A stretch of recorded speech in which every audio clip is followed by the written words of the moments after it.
Përshëndetje. Në çdo familje shqiptare ku futet demenca, sumuret e gjithë shtëpia.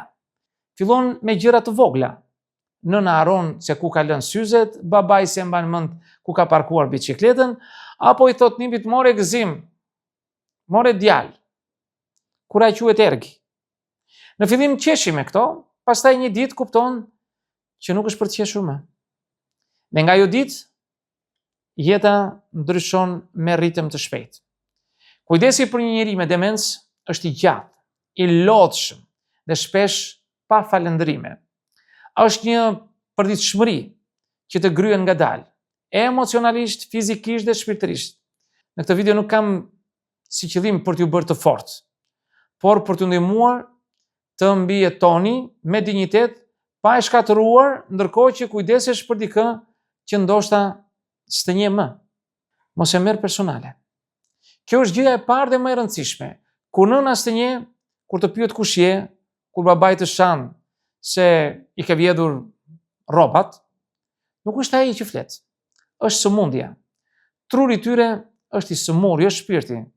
Nëse përpiqesh t'i shpjegosh logjikisht, vetëm do lodhesh. Ai s'mund të kuptojë më logjik. Është që mos debato, mos shpjego, mos bind. Mjafton të jesh aty me zë të butë dhe me durim. Nëse ajo thot, duhet të shkoj në punë, mos thoj, po ti je në pension tani, ke 20 vjet që ke dalë pension. Thuaj mirë. Por përpara, ha bukën e pastaj. Në këtë mënyrë ruan qetësinë e saj edhe tënde. Rutina është shpëtim. Personat me demencë kanë nevojë për strukturë, jo për befasi. Çdo ditë në të njëjtën orë, zgjimi, mëngjesi, ilaçet, shëtitja apo dhe pushimi. Kështu truri gjen një farë sigurie në përsëritje. Nëse çdo ditë do diçka ndryshe, truri i sëmur shpërbet më shpejt dhe një vizitë e papritur apo një zhurmë e fortë mund ta trazojë.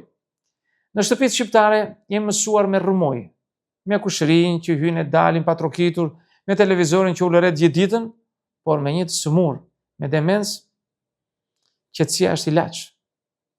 Mos u bëj ero, do të digjesh. Në shumë familje zakonisht një person mban gjithë peshën. Shpesh është vajza, nusja apo ndonjë motër. E merr përsipër gjithçka, ilaçet, vaktet, larjen, kujdesin, netët pa gjumë, dhe pas disa muajsh, ai person bie për vete. Fizikisht, psikologjikisht, shpirtërisht, sepse s'mund të jesh 24 orë në gatishmëri pa u këputur. Prandaj merr pushim. Kërkon ndihmë. Mos ki turp të thuash një të afërmi, ore dua 2 orë për veten time. Nuk është egoizëm, është mbijetesë. Nëse s'ke fuqi, s'ke as kujdes të mirë, mos e haro këtë. Mos prit që të gjithë të kuptojnë. Në Shqipëri, shumë njerëz se din çfarë do të thotë demencë. Të thonë, është pleqëri. Ashtu përkëdhelen ata. Po bën si fëmijë tani. Disa të japin këshilla kot. Disa të gjykojnë pse nuk e durim. Mos e harxho energjinë duke u shpjeguar atyre. Shumica se din çfarë është të përballesh për ditë me dikë që s'të njeh. Kërko mbështetje vetëm nga ata që e kuptojnë me të vërtetë. Mjekun, psikologun apo dikush tjetër që kalon të njëjtat gjëra. Mos u mbyll në shtëpi me ndjenjën askush s'më kupton, sepse atëre rrezikon të sëmuresh ti. Fol me dashuri, jo me urdhra. Shpesh lodhja të bën të ngrësh zërin. Kur për të 500 herë brenda një ore pyet kur do të ham, është e lehtë të shpërthesh, nuk mbajnë më nervat. Por kujtoje, ajo se bën apo ai se bën me qëllim. Ai nuk po të teston durimin tënd. Fjalët që përdor kanë efekt. Dhe nëse nuk i kupton kuptimin, ai ndjen tonin. Një hajde se u bë buka, vjen më shumë se një të thash 5 herë. Personi me demencë haron fjalët, por nuk haron ndjesinë që i ke dhënë. Në fund të ditës do bëjmë mend në trupin e tij nëse e ke trajtuar me butësi apo me nerva. Pranoj që do të keqësohet. Kjo është pjesa më e vështirë. Demenca nuk shërohet. ecë ngadalë, por gjithmonë përpara. Do vi dita që s'do të njoh fare. Do vi dita që s'do të di e as do të haj vetë. Nuk është fundi i botës, por është fundi i iluzioneve. Dhe pikërisht këtu fillon maturia emocionale kujdesit.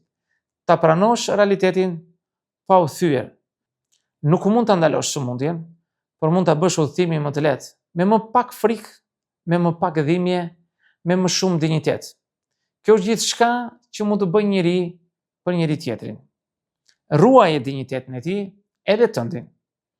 Në shumë shtëpi shqiptare të sëmurët trajtohen si fëmijë, si qenie pa logjik. U flet me zë të lartë, u ndëron rrobat me zor, u merr vendime për ta pa i pyetur. Mos e bëj këtë. Dhe kur nuk të kupton, trajtoj me respekt. Foli në emër, kërko leje, mos e përqesh. Një njeri me demencë nuk ka humbur dinjitetin, vetëm aftësinë për të mbrojtur. Detyra jote është ta ruash, por mos haro. Ti ke dinjitet, po aq sa ai. Nëse bie ti, bie edhe ai apo ajo. Kujdesi nuk është sakrificë, është marrëdhënie mes dy qenieve që po përballen me fundin e një kujtese, por jo me fundin e dashurisë. Kur të vi fundi, kur sëmundja mbaron, ndjesia është e çuditshme. Një boshllëk që se mbush dot. Disa ndihen fajtor, që ndihen të lehtësuar. Është normale. Ke qenë në roje natë ditë për vite. Mos u dëno me duhet të bëja më shumë. Mos e thuaj. Ke bërë aq sa ke mundur. Dhe kaq mjafton të lumt. Një njeri që kujdeset për dikë me demencë nuk është hero që duhet të lavdëruar, por njeri që ka dashur deri në fund. Por dashuria nuk merr më asnjë përgjigje. Në fund të fundit demenca të mëson shumë për jetën. Të mëson se kujtesa zhduket, por ndjesitë mbeten. Njeriu haron fjalët, por nuk haron ngrohtësinë e një zëri. Haron datat, por nuk haron qetësinë që ndjen kur i mban dorën në dorën tënde. Në një vend ku kujdesi shpesh shihet si detyrim, kujdesi vërtet është akt dashurie.